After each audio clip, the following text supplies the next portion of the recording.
favor inobva pamwoyo, nyasha pamusoro peupenyu, pamusoro pezvinobatwa nemaoko. Mutsvene wakatendeka, Mwari wamasimba ose, wakarurama, anogona, anotida Baba. Ngariongwe rikudzwe zita renyu, rinamatwe, ribatwe neutsvene nokuti munotida. Bhiri nerikudzo zvive pamuri nokuti makatendeka. Imi ndimi Alpha, imi ndimi Omega, wekutanga nekupedzisira. Ndakupai mbiri nekukuremekedzai Baba, muzita raJesu Kristu eNazareta. Amen and amen. Tendai hove. God bless you. Thank you so much for tuning in. So I'd like to read the text from the book of Matthew 26. My Chikomo, Sophia Chikomo, a good evening to you. God bless you. Mwari vakitire nyasha zvikuru, Mwari vakuchengete, Mwari vakugonese, tinotenda Mwari wenyasha vakurwire kwese kwamuri. Matthew chapter 26. Matthew chapter 26 from verse 39. Matthew 26 from verse 39, and I'll read. He went a little further and fell on his face and prayed, saying, "Oh my Father, if it is possible, let this cup pass from me. Nevertheless, not as I will, but as you will." Then he came to the disciples, found them sleeping, and said to Peter, "What? Could you not watch with me 1 hour? Watch and pray, lest you enter into temptations. The spirit indeed is willing, but the flesh is weak." DJS unevadzidzi vake muGetsemani, mubindu reGetsemani. So iye aenda a further distance kubva pavari ndokutanga kunyengetera, adzoka to check on them. Wakasvika vakaneta vakarara. So iye ndokubva ati, "Komatadza kurinda neni here? Why have you not chose to stand with me for an hour in prayer, watching in prayer?" Ndokubva Jesu ataura shoko rekuti, "Hongu nyama yakaneta, asi mweya unoda." I grew up ndichinzwa this saying as if it was an answer from the disciples talking back to Jesus. But pandaverenga rikuratidza kuti ndiJesu ari kutaura kwavari kuti indeed the spirit indeed is willing, but the flesh is weak. Mweya unoda, asi nyama yakaneta. This statement was not said by the disciples, it was said by Jesus. Maimo, how I'm happy to see you online. May the good Lord bless you. Charity Makalani, may the good Lord bless you. So happy to see you online. So happy to see you people. So Matthew 26 from verse 36. Shikapa 41. Statement ya doti gone bdzitsana manera nasi. Ndodatora pamusoro pe time. What is the right time? Inguva ipi yakafanira kuti tigone kunyengetera. I know kuti shoko rinoti we need to pray always. Men ought to pray always. But pane the revelation yadati fambe nayo yadati gone kudzidza masikata anhasi. Pa statement yataurwa naJesu yekuti indeed the spirit is willing, but the flesh is weak. Ndi Jesu ari kutaura kuvadzidzi vake, mweya unoda asi nyama yakaneta, which means ari kuita perceive in the spirit. Azvoona pamweya kuti vanhu ava kuda vanenge vachida, shungu dzinenge dziripo, but the flesh is weak. Joyce Mupungu, a good evening to you. God bless you. Thank you so much for tuning in. So statement iyo inorevei tingadzidzei inoti encourage kudii. So it shows kuti kana Jesu ariye azviona kuti vanhu ava the spirit is willing, but the flesh is weak. Zvoreva kuti, since there was danger coming, maybe I need to read further down. Verse 42. Again, a second time, he went away and prayed, saying, "Oh, my Lord, my Father, if this cup cannot pass away from me, unless I drink it, your will be done." And he came, he found them asleep again, for their eyes were heavy. So he left them, went away again, prayed the third time, saying the same words. Then he came to his disciples and said to them, "Are you still sleeping, resting? Behold, the hour is at hand. The Son of Man is about to be betrayed into the hands of the sinners. Rise up and be going. See, my betrayer is at hand." Mkoma Sabelo, how are you doing? I'm doing fine. God bless you. So happy to see you. UK. Fortunate Machinga, may the good Lord bless you. From this text, we must get this revelation in notes. Kana Jesu ari akataura achiti, Mweya unoda, asi nyama yakaneta. Zvoreva kuti, time ya unonzwa resistance munyama yako, kana paunonzwa kuneta concerning prayer, paunonzwa kuneta, or else sometimes the devil will attack you this way. Aunzwe kuneta, but you become so busy nezvimwe zvinhu zvekuti mauri unenge wanzwa kuti I need to pray, but issue yeprayer iyo inenge ichiitwa rub off, whether nezvinhu zvinokuentertaina or zvinokupa kuneta. Letwin Manambara, God bless you. Thank you so much for tuning in. Oh, you're in Canada, Mkoma Sabelo. That's fine. God bless you. So, time ya unonzwa flesh kuneta, but mauri wamboita fungwa yekuti I need to pray. Or time ya unonzwa kuti I need to fast, but pane push yekudya, or pane imwe hanga irisiri ya unonzwa mazuva yese ya unonzwa kuti pandangoda kutsanya pane kakunzwa nzara kakanyanya kangosimuka, or else pese pandada kunyengetera pane kakuneta, or pane chinhu chinongouya choita occupy time iyoyo, kana kuti pano entertainment or something else. What it means now in the spirit, tatenda mondo, may the good Lord bless you. Zvinoreva kuti spiritually unenge wapika a signal concerning a challenge coming against you, but the devil now nokuti aziva kuti you have picked the signal yokuti pane zvinoda kukurwisa, pane attack iri kuya against your life, wazvipika so that you can pray.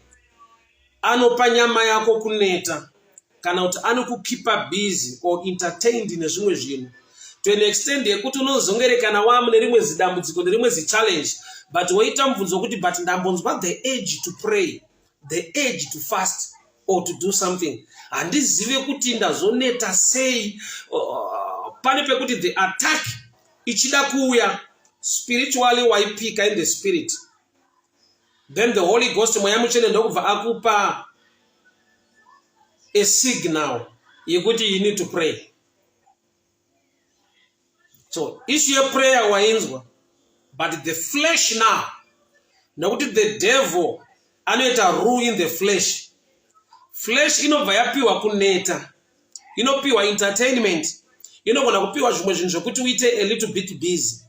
Wotozoona kuti wapinda muchallenge, unenge uchingoti but ndachinzwa the urge to pray. Gilbert Chipondiwa, how are you doing, man of God? God bless you. My Shanje kwakadiko ku Middleburg Wheatbank, may the good Lord bless you. My Mutasa, how are you doing? So happy to see you online. So manerano ndoda titaure pane spiritual signal yatinogona kuignore. Kwete titaignore nekuda, but the devil now will fight you. Kana achiziva kuti there is disaster, there is a challenge, pane chinokurwisa chiri kuya against your life, either unokipwa busy or else. Says statement iri panapa, Jesu yati, indeed the spirit is willing, but the flesh is tired. Nyama inenda under attack. kuneta. Uchizvinzwa mandiri kuti ndinofanirwa kutsanya, nyama inoenda under attack, unongonzwa nzara imwe isiri common, isiri yausina kujaira so. Let me give you a picture. Maybe somebody who will stand with me on this statement. Auna here mazuva aunoti hausi kutsanya, but unotoregera kudya kwacho kwete nokuti uri kutsanya, but maybe you are busy doing something, kana uri occupied nekuita zvimwe zvinhu, unoona kusvika kana kuma 3 or kuma 4 usina chawadya, usiri kutsanya ende usiri kunzwa nzara. Let's discuss. It's an open thing to discuss. Then I will take over to preach. I need somebody to testify with me on this statement.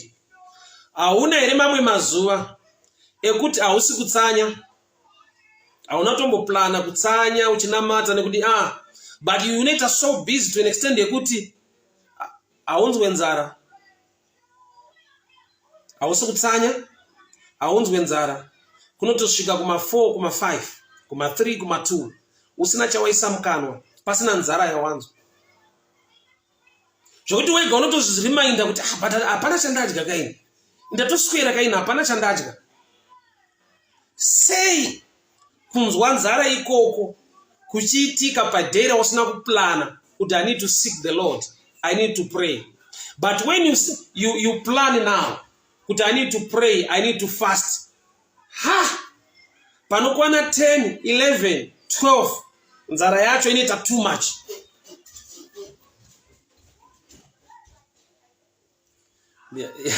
I'm sure a lot of you guys are in agreement with me. Ndofunga tiri kuwirirana ipapa. Somehow zvakandomboitika muupenyu hwemumwe panapa. Ini ndine nguva dzekuti unosvika pakuti I wasn't fasting kana kuronga program yekuti ndoda kumbotsanya nekunamata, but ndatosvika kuma 5, kuma 3 pasina chandadya ine handisi kunzwa nzara. Kutozvifungidza wega iwe kuti but nhasi andambodya kaini. My mtaza is saying kana kutosvika kuma 8 p.m. chaiko usina chawadya, zvokuti unozozvirimainda wega kuti hapana chandadya. But if you hauna wanga usiri paprayer and yanga isiri any program for you to fast, but zvangoitika zvakadaro. Pastor Shumba ku Canada is in agreement with me as well. Zvinhu izvozvo zvinoitika. Hauna kuplana, hauna kuronga. A witness Muslanga, how are you doing, my brother? Kwakadiko kumba. Hey, it's been a long time. I'm sure I need to visit you this week, Munwashi. God bless you. Ndichataura nemi after the broadcast. So pane nguva yekuti hauna kuplana to fast, but watoswera uine nzara. But dera unoita a plan. Sister Sylvia, she's in agreement with me.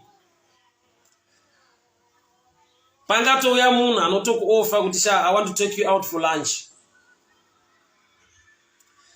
Vanhu vane rudo irworo sei vachida kuapia patime yaunonzwa kuti maybe I need privacy to seek the Lord in prayer and in fasting. You come across people, you meet people vanenge vachida kuti I want to take you out for lunch.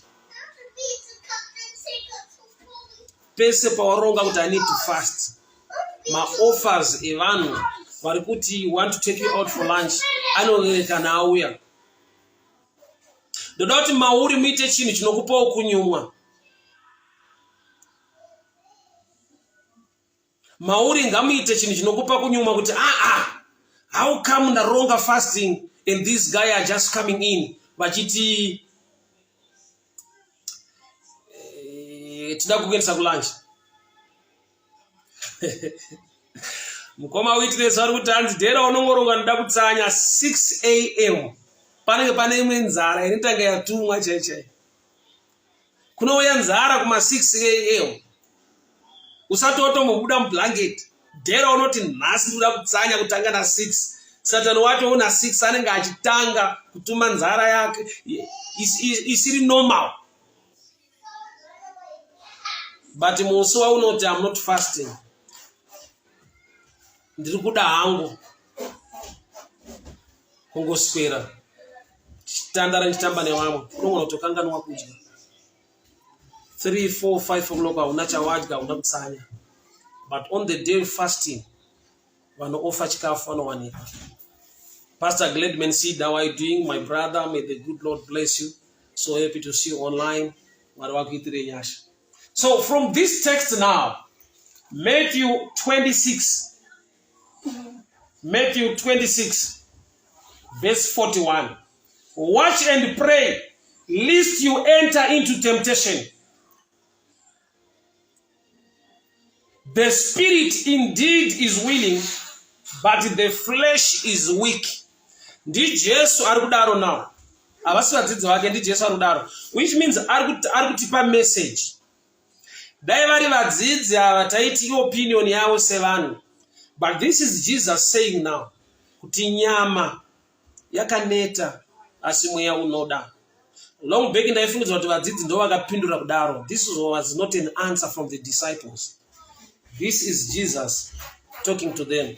Kuti azvoona spiritually kuti nyama yakaneta asi mweya unoda. Yet there is challenge coming. Jesus are to pray and watch. Nguva ye betrayal, the challenge is coming against us. But these guys, flesh yao, ndovaya fighter against the spirit. So ndiri kudii chatingagone kudzidza apa. Ndechekuti nyama yako, flesh, ukazvinzwisisa, inogona kukubatsira kusensa zvinhu zvemweya. Mai Makusha kwakadiko ku Middleburg, may the good Lord bless you. Malcolm Sigauke, how are you doing, my brother? May the good Lord bless you. So the flesh can help you to understand or to perceive some things in the spirit.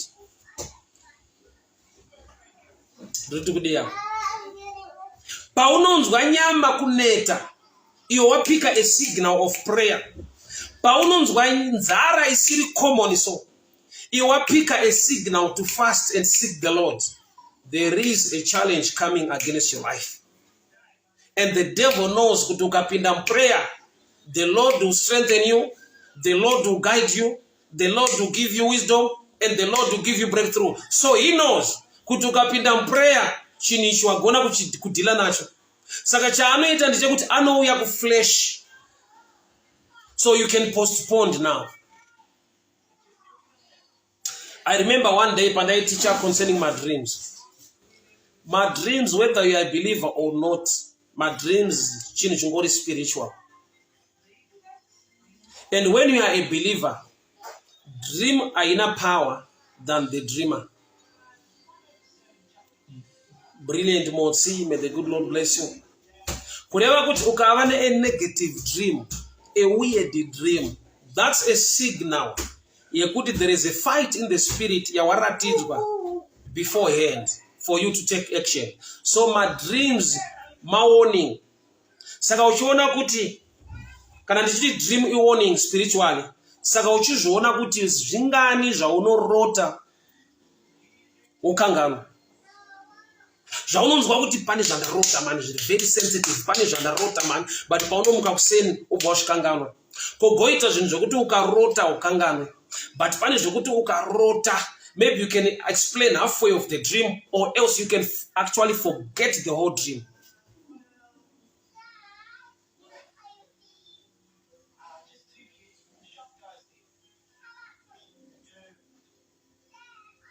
Pastor Wenyasha Vengere, how are you doing, my brother? How are you keeping? May the good Lord bless you. Thank you so much for tuning in. Last time, Mwengi, how are you doing? May the good Lord bless you.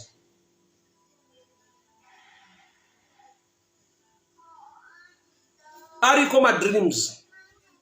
Ekutuka rota, paunomuka kuseni, you forgot everything. Isignal ya wapika in the spirit. But the devil knows kuti pauchaita action wamuka, because a dream is not powerful than the dreamer. Chiroto achina simba kudarika munhu achirota. Why? Because paunomuka mangwanani, you need the power to change the negative dream, or the power to make it happen if the dream is positive and a good one.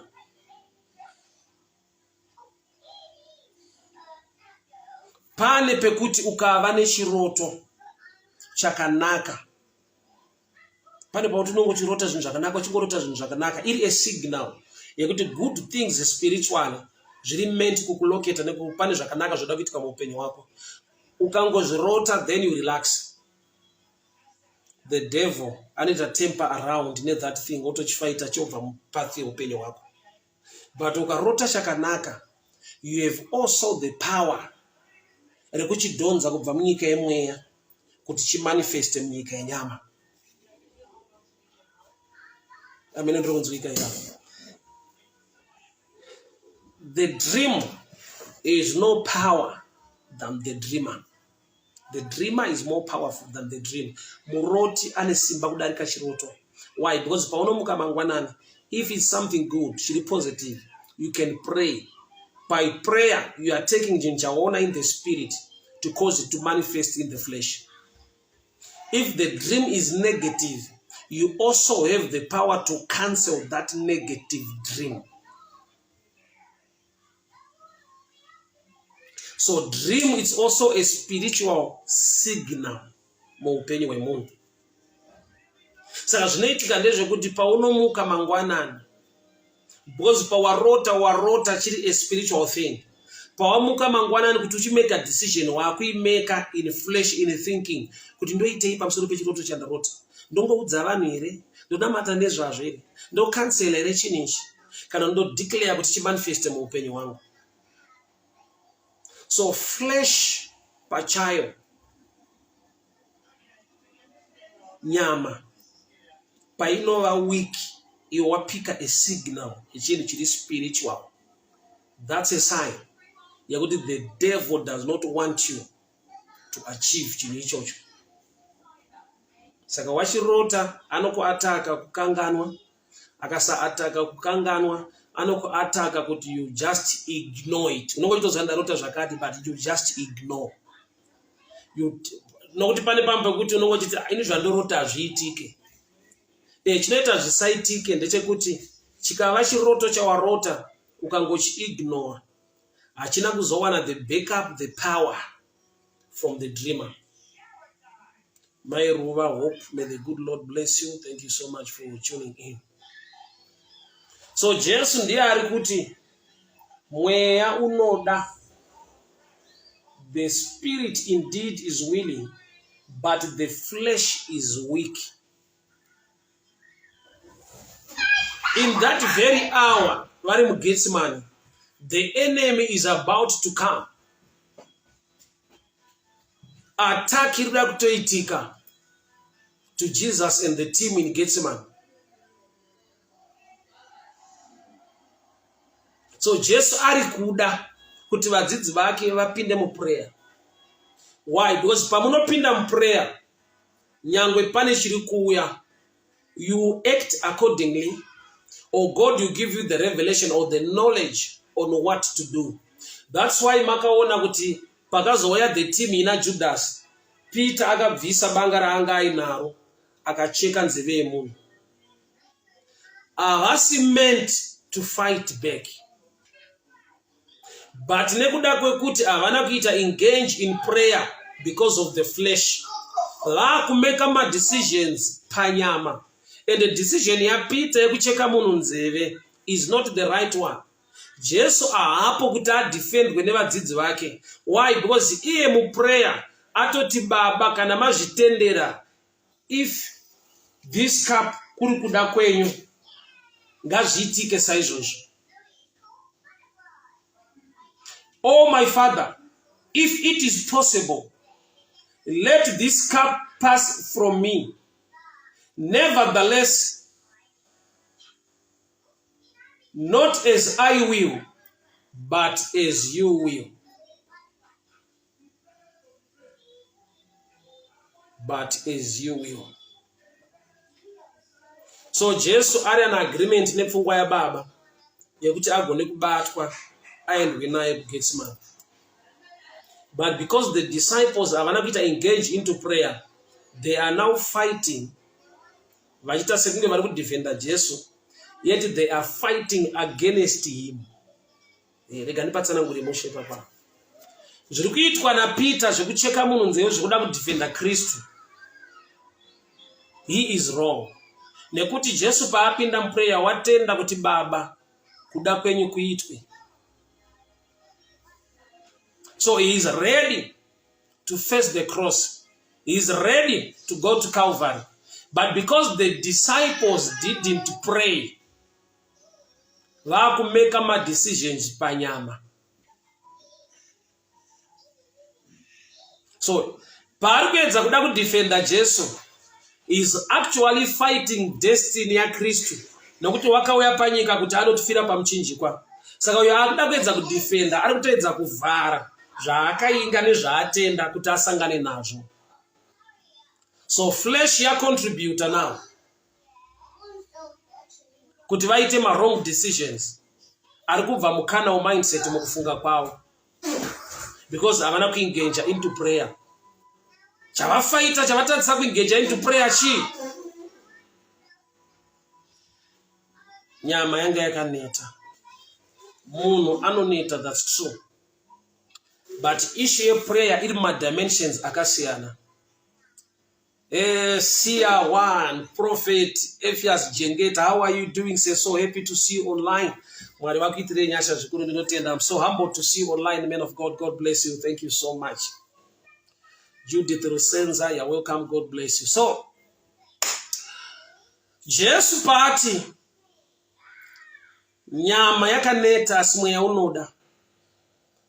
That's a revelation for us now. Kuti pese paunonzwa nyama ichineta, iwo mweya uchida wapika a signal to pray, there is a challenge coming. So as a believer now, one advantage yekugona kuita perceive from the flesh or from the spirit. How? In spirit unopika signal. Kana watadza kupika signal in the spirit to pray. Paunonzwa nyama ichidauta ichiramba ichineta, that's another signal. The enemy is coming against your life. Pastor Mazvananga, how are you doing? Boxbag. So happy to see you online, General of God. I'm so humbled to see you. May the good Lord bless you. May the good Lord protect you and favor you. In Jesus' mighty name, amen and amen. So you can pick the signal in the spirit. Kana flesh ya neta. You can also pick the signal now from the weaker flesh. Ukangoona wakusumuka imwe nzara, dera warongo ndoda kutsanya. Pasumuka imwe nzara iri too much, iri serious kuma 8 kuma 10. Ziva kuti you are doing the right thing and the devil is not happy. So you need to pray now. That's why fasting zvinofamba hand in hand with praying. You pray for God to strengthen you. You pray for the Spirit of God to strengthen you. Why? Because it's a spiritual thing. Wakaipa ahadi.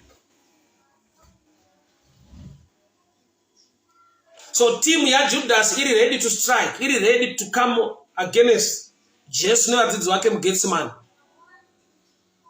Jesu anovati, why matadza for an hour? Hongu nyama yakaneta. Savanoita sei kana nyama yakaneta? Nyama ikaneta kusvika pa level yekuti augone kushama muromo. Hey, it's something else.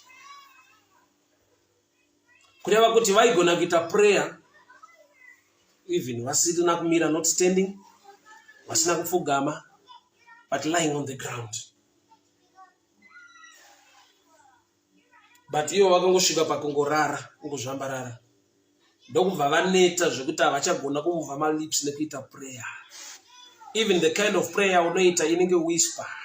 Bible rovha rati even mweya mutsvene unotibatsira kunyengetera even in groundings. Kuti hauna mazwi ekutaura simba hauna, but you are grounding before the Lord. Ma groundings kunenge kugomera. Pick a signal. I'll give you my testimony. It's so painful. It happened to me.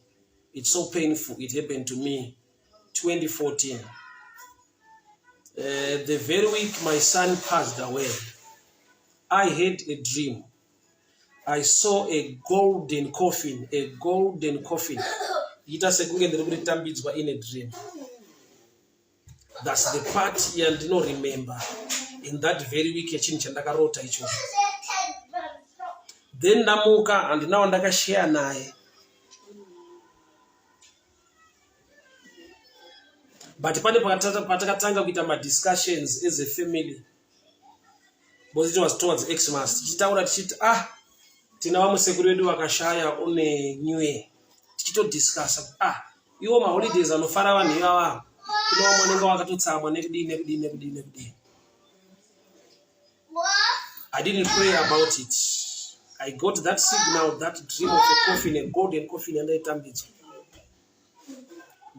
Ignore, ndakangotora say we are just.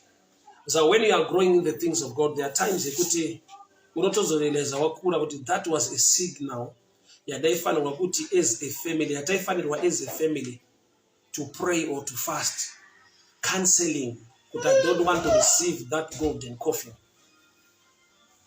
So I had that dream in 2014. It was in December.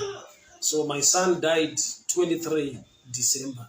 So that dream that I had maybe around 20 or 21 December. I saw myself in a coffin. The chitambits were a golden coffin. And myself in a dream, the chitambits were a golden coffin. The Wanango Torah says just an ordinary dream. It's not big deal. So sometimes we grow, we learn as we grow. So sometimes we learn through challenges, sometimes we learn through good times, sometimes we learn through many things. Dopa unogona kupika nekuona a signal nekudzidza uye nekuziva. Mwari unotaura munzira dzakasiyana. Even in dreams, Mwari unotaura even in situations. Kune ma situations anogona kuuya against you. Aunogona kungopika a signal for the positive. Uregere ngoti zvandatanga zvadirwisa, but ogopika a signal kuti no. Maybe it's me. Angova weak in prayer. To an extent yekuti zvimwe zvaakuitika kwandiri. Ndaifanira kunge ndazvikansela in the morning. Maybe I'm not speaker in a dream, but the culture to pray always is good. Why? Because there are times that I was speaker in the spirit. I will not pick at even in your flesh, but make it a culture or a believer. Every morning and every evening you pray. You pray uchimuka, you pray uchirara. Why praying uchinorara? Time ya unenge wakarara, mune ma spiritual activities anoitika. Doma unofana kunamata kuti Mwari ndikawana a good dream, I don't want to forget it.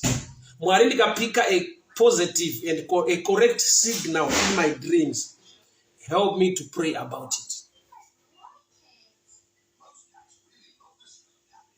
Mary, Abigail, Gabriel, may the good Lord, Angel Gabriel, may the good Lord bless you. So happy to see you online. So, Manerano, I'm talking about picking spiritual signals. Picking spiritual signals. Judith Obet Rusenza, may the good Lord bless you. Thank you so much for tuning in. So there are times kuti kubasa kwako kune challenge irikuya against you the coming next week. In a dream unogona kusawana chinhu chaunga connect kuti ndo zvazvoreva ndo zvazviri. But you have a weird or a strange dream.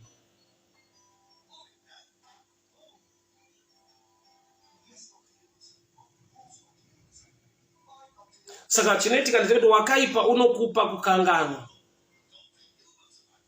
Akasapuka kukanganwa anokupa kuignore.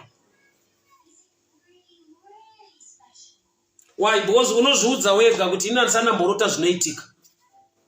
Yet unorota zvinoitika. But unenge warota neimwe nzira. Zvoitika neimwe nzira zvekuti you fail to connect.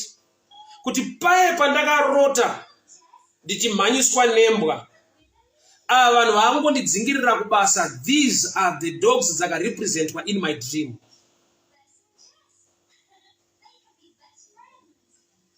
Animal world inorepresenta vanhu futi panyika mumadreams. Nyoka dzaunorota vanhu, imbwa yaunorota munhu, zvigure zvichikumhanyisa uchidzingirirwa uchitadza kumhanya. Those dreams, they are just a signal yekuti kune zviri after your life. But kupika a dream grace, favor. Why? Because kune vanhu vasingarote manje. Mwedzi unopera asina any dream yaaita. 3 months or 2 months. Kana akatoita madreams acho anotomakanganwa.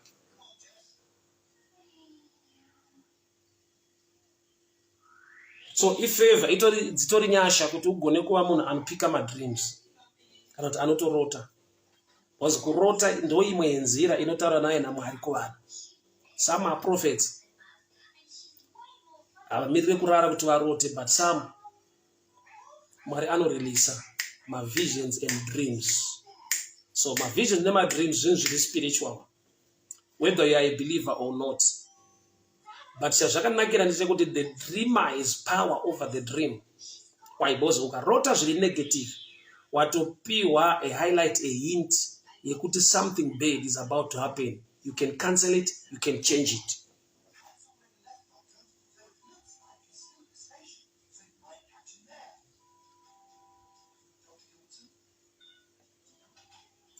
Dream life yezviroto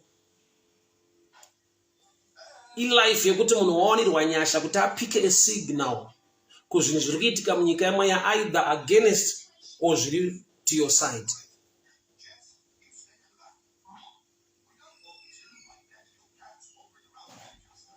Some dreams anenge ari a mixture yekuti unorota zvakanaka, but in that very dream orota futi zvakaipa, kanenge ka dream kane confusion.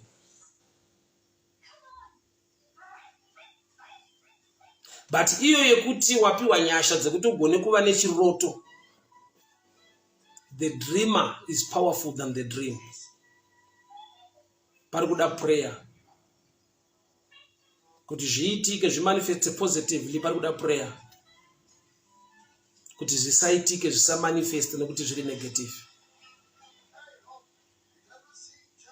Pane patakaita zviroto zvezvinhu zvakanaka, tikamuka tichifara zvikasaitika. But tarota one zvinhu zvese zvanyatsopasa, zvinhu zvese zvanyatsobuda. Inhau yekuti taignore kuzvidhonza munyika yemweya kuti zvimanifeste munyika yenyama. Zvinodhonzwa nei? Prayer. Prayer. Prayer.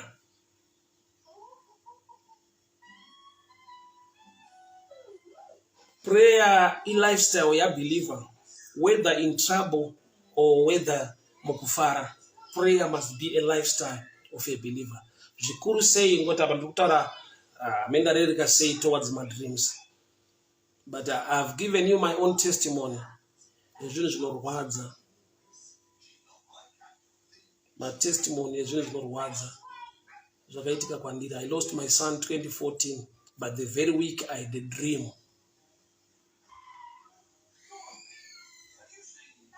Ndichipiwa a golden coffin. Ndikangozviignore ndikangoti it's just a dream. Svika rufu rwaitika naMweya apo. So there are times yekuti chinzwai man how trick pa issue my dreams, because I cannot explain each and every dream. Yes, Pastor Maziwa Nanga, in season and out of season we need to pray. My dreams anombomira sekudai. Somebody saying ko warota uchibata mari uchitambidzwa mari. Right. That's a good dream. But wamuka unoitei nazvo. Because mu dream it's halfway, it's half baked, it's half done. But kuti zvichi manifesta now, A dreamer is powerful than the dream.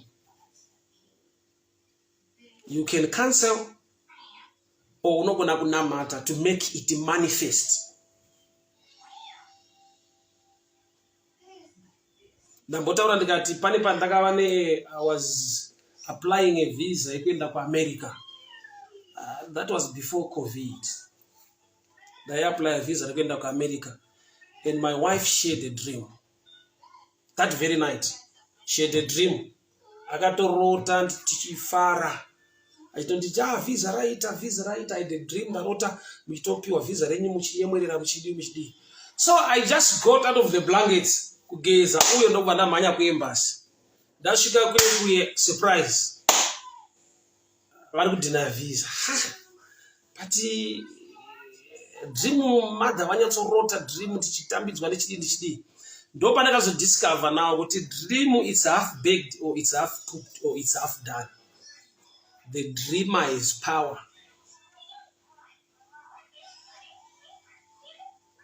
Let me give you the picture. Sister Whiskey, Faith, how are you doing? God bless you. My mutasi is talking about nyoka. Chese chinochikisa chiri weird.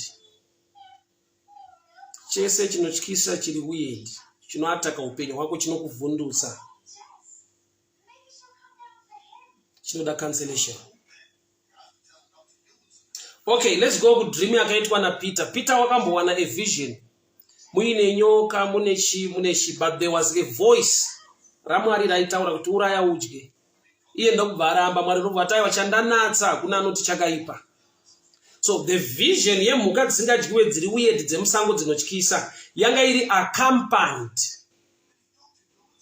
ne a voice. So he was all that sure kuti nyoka dzinotyisa mbada shumba nekudi hazviite, but the voice behind raiexplaina nekutaura kwaari. So it's different nekuti munhu angorota nyoka, arota bere, arota shumba ichimudzingirira kana imbwa.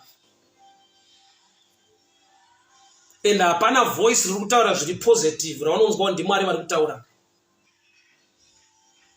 Truly, pakuda kuti paunomuka you cancel that. Because Mweya yechina inorepresentwa nezvinotyisa.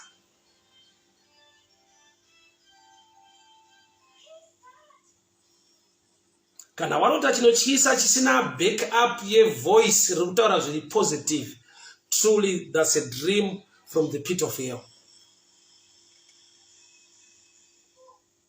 So kurota uine mari, kurota zvinhu zvakanaka zvichiitika kwauri, wongoti hazvichaita because I had a good dream, you'll be shocked. Why? Because pawarota it's half cooked, it's half done.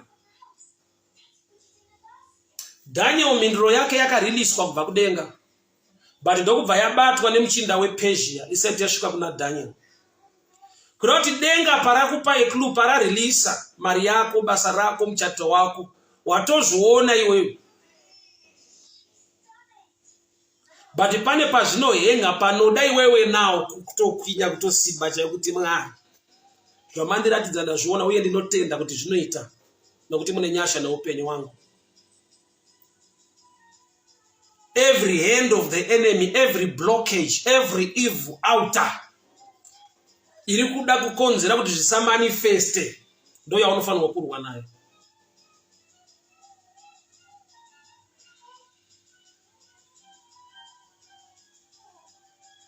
You cancel bad dreams by praying and fasting.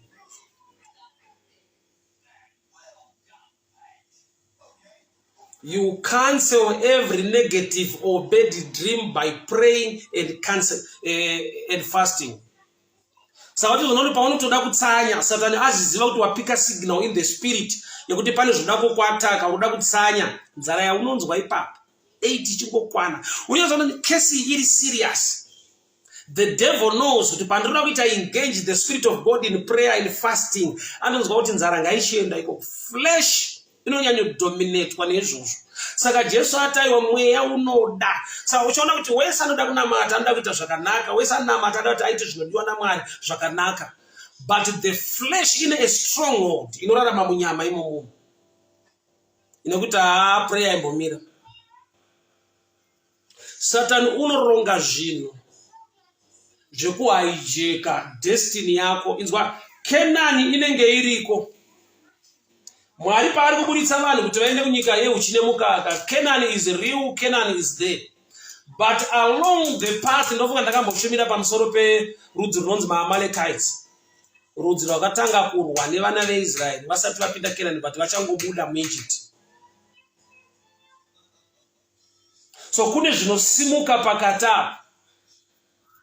Haukanzwa vana veIsraeri vakuti dai tadzokera hedu kuEgypt kwakune garlic. Remember, garlic hachisi chikafu. Garlic is more like a spice inoiswa muchikafu. But vanhu vakasvika pakushuwira a spice, not the real food, which means they were under attack. Yekuti vanga vakuda zvisina basa, vakuzvitora sekunge zvine basa. The devil anomaketa zvisina basa kuti zviitenge zvine basa muupenyu hwemunhu. The devil unomaketa zvinhu zvisina basa zvokuti wega kana kuti wazviita wapedza kuzviita kana paunozvifunga unoyatsana kuti izvi hazvina basa kuswera ndichiita izvi. But kana aziva kuti there is something good coming your way, anoelevheta chisina basa kuti chive nebasa, chive nemeaning kwauri, so that anokuendesa off track.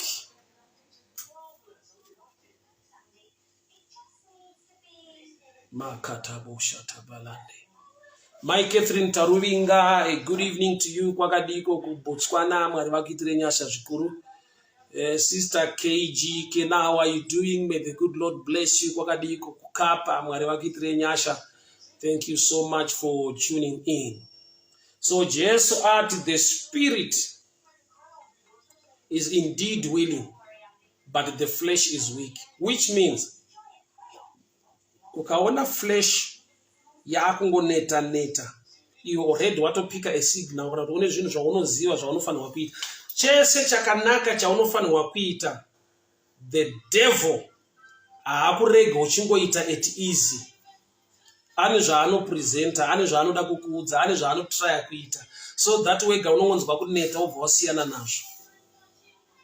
Unit Evans Tanga, may the good Lord bless you.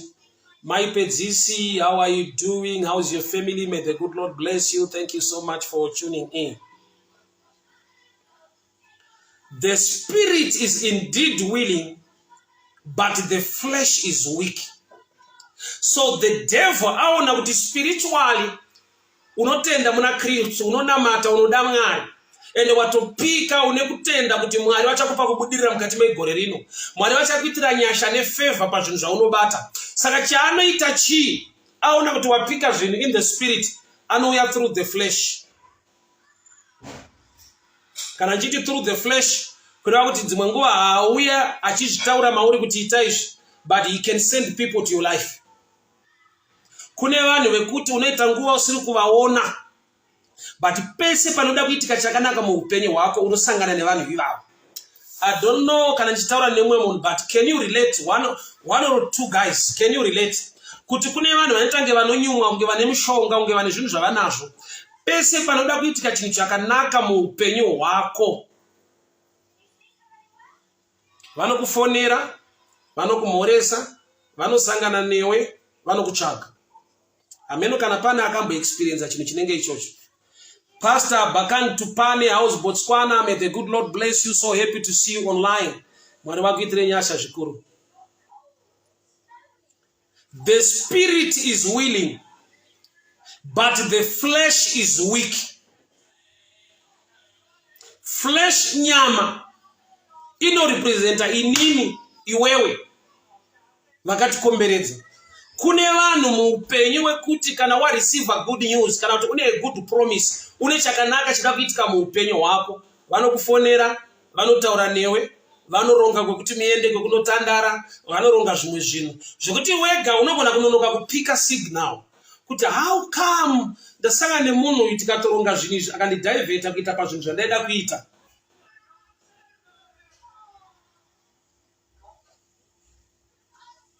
ndaimbojoka nemumwe sometime achiti ini pese pandoda kusiya doroso unotonzwa kuti ndoda kutombokutengera koti kana ndokutengera crate kana kuti kune party iriko kwa kustombodiwa mari yako handi unoona. The devil unogona kusponsor vanhu, unogona kukumutsira vanhu. Kune maagency ekuti pese panoda kuitika chakanaka kwauri vanhu ivavo vanochiziva. So there are times unoona kupedzera wavenga munhu wechiti ndiye Satani, ari kungoabuse, ari kungoshandiswa nemweya chino.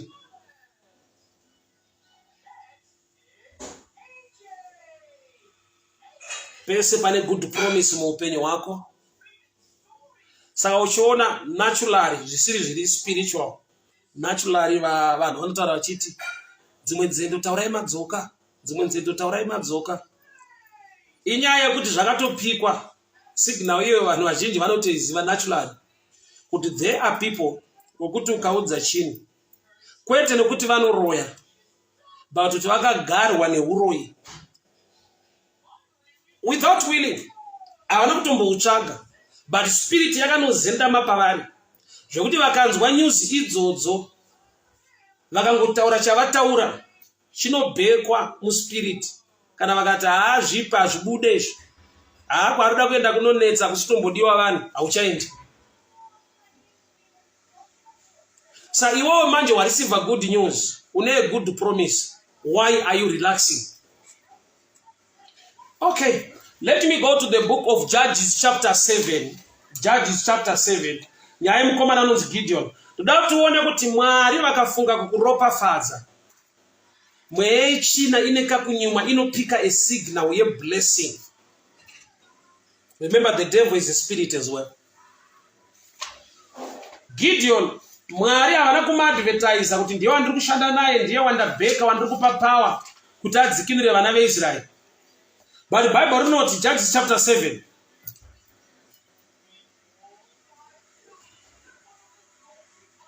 Mwari anoti kuna Gideon, kana iwe uchitya chitora muranda wako Pura muende kuvakembe yemaMidhiana. Take your servant Pura. I'll read Judges chapter 7 from verse 9. It happened on the same night that the Lord said to him, arise, go down against the camp, for I have delivered it into your hand. But if you are afraid, go down to the camp with Pura your servant, and you shall hear what they say. Afterward it will strengthen you. Mazvinzwereshi. Mwari vataura naGideon, kana uchitya tora muranda wako Pura uende kukembe yaMidhiana. Uchanzwa zvavanenge vachitaura. Akasvika vanhu vachitaura pamusoro pedream. Munhu achiti ndarota chingwa chebhari chichipunza misasa. Haana kurota zita, haana kurota munhu, but akarota chikafu chingwa. Yet chingwa chebhari ichocho ndiGideon. Ndosaka munhu wacho akainterpreta akati hakuna mumwe munondo waGideon. So the name raGideon muterritory enemy rato-registered. Uki Gideon ataudzwa naMwari kunzi ndoda kukupai kukunda nekubudirira. But uku kukembe enemy manje zita futi rato-registered. Zvokuti vanhu vese vari uku vatoudzwa kunzi Gideon haana kumira mushe. Ari kuuya kuzopunza misasa, ndarota chingwa chebhari chichipunza misasa. Zvikanzi hakuna mumwe ndiGideon, which means the name raGideon rato already registered kuterritory enemy. Saka pakutoda kuti Gideon manje achitosimba. Mazita edu pese panotaurwa blessing neropafadzo. Wakaipa pani paanopika a signal. Anogona kushayiwa zita but anoona chiri chingwa. But pane interpretation iriko ikoko inototaura kuti aiwa achizi chingwa ndiGideon. Saka ndo panobva kurwiswa nekurongerwa zvokuti unoshaya kuti ndandakapiwa a good promise paperwork yese yaitwa. How come vanhu vari kuramba sei chinhu chisina kubuda? Kukembe yemaMidhiana nyaya yako iri kuzikanwa. Iwe haunzwe kunyumwa here mambo vachiti urayai vana vakomana vese. Faro anotiuraya vakomana vese kunyika yemweya kukingdom world. Zvanga zvatopika a signal kuti mukomana ari kuzoberekwa kusaidi kunoko achakonzera freedom nedeliverance yevanhu. Saka pakatanga kuurayiwa vana vakomana, haasi kungouraya kuti anovenga vakomana. Selection iyoyo inofanira kukupa kunyumwa nekuziva kuti pane zvava zvatopikwa kunzi kuvasikana hakuna, but kuvakomana kune mukomana ariko ane calling yekuti achazoburitsa vanhu. Saka garai maeliminator tiwapfana out. Saka uchiona kana nyaya yako inorohwa ichiri paudiki pakutanga so.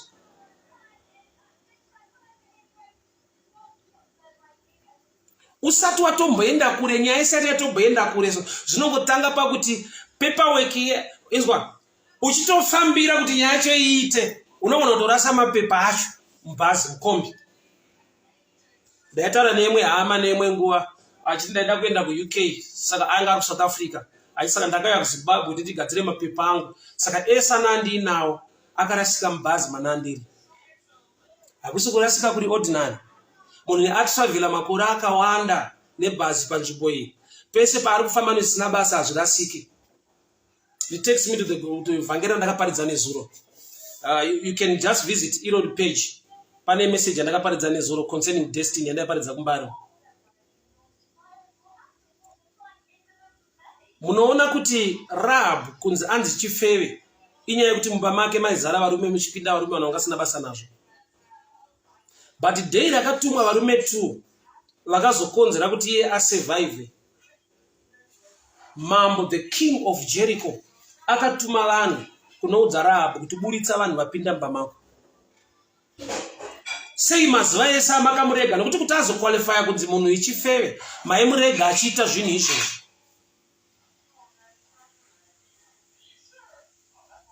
But indanhasi pauya vanhu vanounza turn around muupenyu hwake.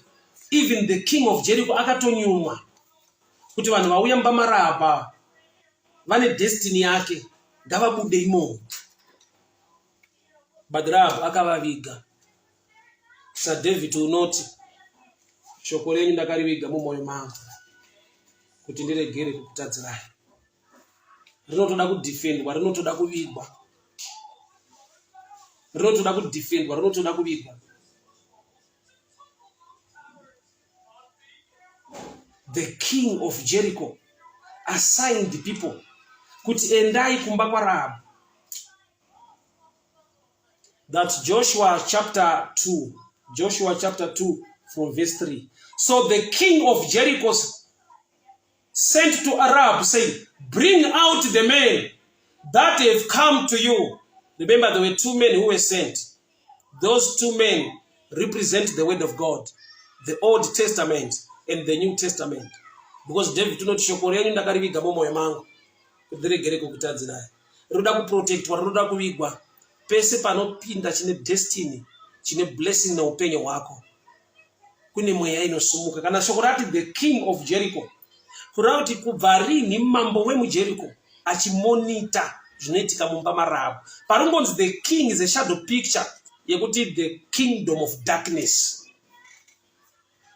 Inoona kuti munhu yatendeuka, munhu yakuda Mwari, munhu ari kuda kunamata.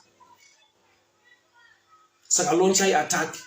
Pese paanogamuchira zvakanaka, endai munomurwisa kuti azviburitse. Mailizi Chigwindi, a good evening to you. Mukoma Arthur Mukota pakadiko pa Lesotho. May the good Lord bless you. Thank you so much for tuning in. Mwari werugare vatichengete, Mwari wenyasha vatigonese. Ndauya kuzodena mweya wokunamata, to revive the spirit of prayer in you. Especially my days aunova ne my dreams. One positive dream. Aungofara kuti ndikurota ma good dreams chete. It's half cooked, it's half baked. Kuti manifest chinyatsoibva chibatike. You make it happen by praying, making declarations over it. Kana iri negative dream, you cancel it in prayer. A dream I see greater than the dreamer. Kutowana, kurota, kutowanirwa nyasha, kupika masignals, izvi zvinoitika kuupenyu hwako.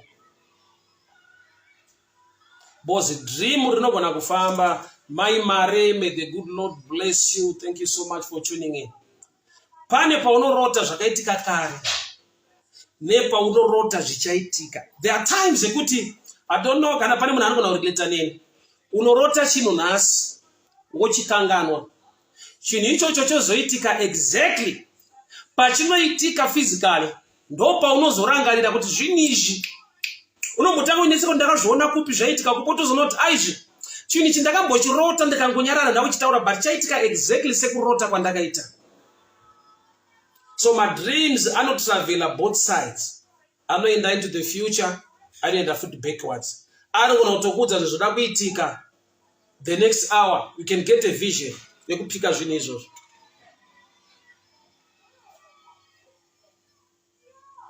So munhu unonamata manheru pakurara, munhu unonamata pakumuka. Pray kunamata pakurara ndeyekuti nyasha dzive newe, uve nezviroto zvakakunakira. Mwari vakupikise signal, uve alert pane ma-attacks ese. Mwari vakuratidze zvaunogona kuzoita cancel in the morning.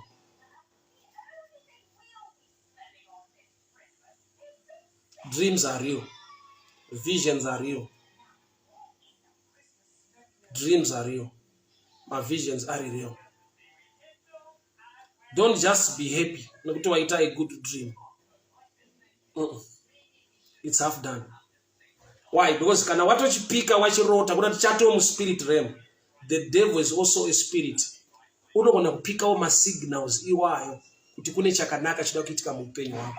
Sa Gideon kuti my enemies anorota chingwa but munhu wote interpreta zviri correct kuti hakuna mumwe ndi Gideon. Maybe I need to give you a revelation a little bit. Uyu chinoita kuti ati hachisi chingwa ndi Gideon. Inhau yekuti chingwa chebhari chirimwa chairimwa kwaIsraeri mutime yedrought. Chingwa chebhari yaiva substitute yechingwa chewheat. Nokuti bhari yanga iri resistant kudrought than wheat. Saka vakaita drought vaidyara bhari yaitokura zvekutoti mudrought iri resistant vaiwana chingwa chavo. Saka sei munhu wakagona kuinterpreta kuti chingwa ichi munhu anonzi Gideon. Ukatarisa Gideon paari kudanwa achitaura nemutumwa,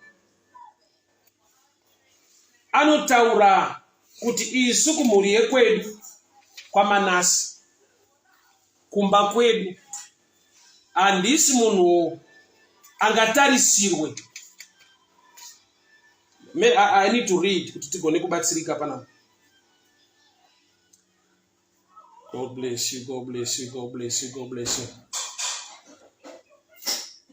So Gideon paari kutaura nemutumwa ari kunyatsotaura zvaari iye kuti isusu manje kumhuri yekwedu nekumba kwedu tiri kurudziro kwaIsraeri tiri vadi. I'll read. That's Judges chapter 6 verse 13. Gideon said to him, ari kutaura nemutumwa, "Oh my Lord, if the Lord is with us, why then has all this happened to us? And where are all his miracles which our fathers told us, saying about? Did not the Lord bring us out of Egypt? But now the Lord has forsaken us, delivered us into the hands of the Midianites." Then the Lord turned to him and said, "Go with your might. Go in this might of yours, and you shall save Israel from the hand of the Midianites. Have I not sent you?" So he said to him, light but really I'm about to finish. Judges 6, chapter 14, verse 15. "Oh my Lord, how can I save Israel? My clan is the weakest in Manasseh, and I am the least in my father's house." Paari kutaura izvozvo ari kuindicata kuti kune vanotarisirwa sewheat inotarisirwa kupa vanhu chingwa. Ini ndinenge bhari substitute inotozongodyiwa bedzi kana kwaita drought. Saka iye paari kutaura identity yake kumutumwa kuti kumba yekwaIsraeri, imba yekwaManase ndodiki, mufamily yekweduwo nenuwo the least pakutarisirwa. Izvozvo ndo identity yekuti uyo anointerpreta dream ati ndiGideon, nokuti chingwa chebhari chaidyiwa kana kuine drought kusisina chingwa chewheat, kuti isubstitute. Saka Gideon isub, rudzi rwekwake masub. Remember the 12 tribes of Israel vakazopinda vaadoptwa naJacob ndi Ephraim naManase. So Manase isub, havasiriwo pa 12 tribes, vari kungokwaniswawo paadoption. Saka ndo chingwa chebhari. Bandruti kudi the enemy yanga yapika signal kuti Gideon ane zvainazvo. So izvezvi so unoshamisika kuti sei zvichikurwisa, zvichikunetesa, ushayiwa simba rekunamata. The devil akatoziva kuti ukatoita simba rekunamata kwacho breakthrough unoiwana. Anotoziva kuti ukashingirira ukada Mwari ukaita simba muzvinhu zvaMwari pane favor hombe inoitika. Why zita rako ririko uchizvitarisa uri Gideon, but une results ari kunzi naMwari, go with your might and your power. People of God, may the good Lord bless you. May the good Lord favor you. Mwari vakuitire nyasha, Mwari vakuchengetei. Baba Mbiri, Frederick Mbiri, how are you doing? Kasamo Willade, Kasamo Obrigado, how are you doing, my brother? How is Jemen? May the good Lord bless you. Amadzangu, may the good Lord bless you. May the good Lord protect you. Join me on Sunday service yedu. It will be a deliverance service. I'll broadcast live from Highfield. Today, a big Sunday in Highfield. Inegeri a deliverance service. Prince Mukakavari, how are you doing? How's Cape Town? May the good Lord bless you. Wimbai Saraoga, may the good Lord bless you. Amadzangu Mariwaku Etresha, Priska Butau, may the good Lord bless you. Pastor Bukani Tupane, may the good Lord see you. Mariwaku Itrenyasha, Amadzangu, so happy to see you online. Mariwaku Chengete, Mariwaku Pei Simbari Kunyengetera nguva dzese. Ndatu kangonzwa kuneta in the flesh. There is an attack. Pika a signal in the spirit. Kana watadza kuipika in the spirit, paunonzwa kuneta nekusazvifarira nekusazvida zvekutsanya-tsanya nekunamata-namata, chibva watongopika kuti the devil anoda kurova flesh, nokuti ane chaaziva kuti ndikamira panzvimbo ndikanamata, breakthrough is coming my way. Father, I decree and I declare breakthrough, grace and favor upon your people in the name of Jesus. Gugova Trish, may the good Lord bless you. Amadzangu nyasha dziwanzwe, Mwari vakuchengete. Father, I pray, let me just pronounce a blessing over your lives in the mighty name of Jesus. I like to do it while I'm putting on my prayer shower. Those are it in the biblical times. The high priest write a prayer shower over their heads and pronounce a blessing to the children of Israel. Baba ndinonamata. Akatidana nechikonzero ndikava mushumiri kuupenyu vana venyu. Ndiri kutaura nyasha, ndiri kutaura kusimbiswa mumweya yawo kunyengetera kutsanya nekukutsvakai. Breakthrough nefavor inobva kwamuri. Nyasha ngadzidururwe Mwari, mabasa vanobata ngavaendeke. Wakaipa ngaanyadziswe. Ndataura favor, ndataura blessing, protection in the mighty name of Jesus. Amen and amen. May the good Lord bless you. May the good Lord favor you. May the good Lord protect you. May his blessing be over your life. In the mighty name of Jesus. Amen and amen. Bye-bye. A good night to you. A good night to you.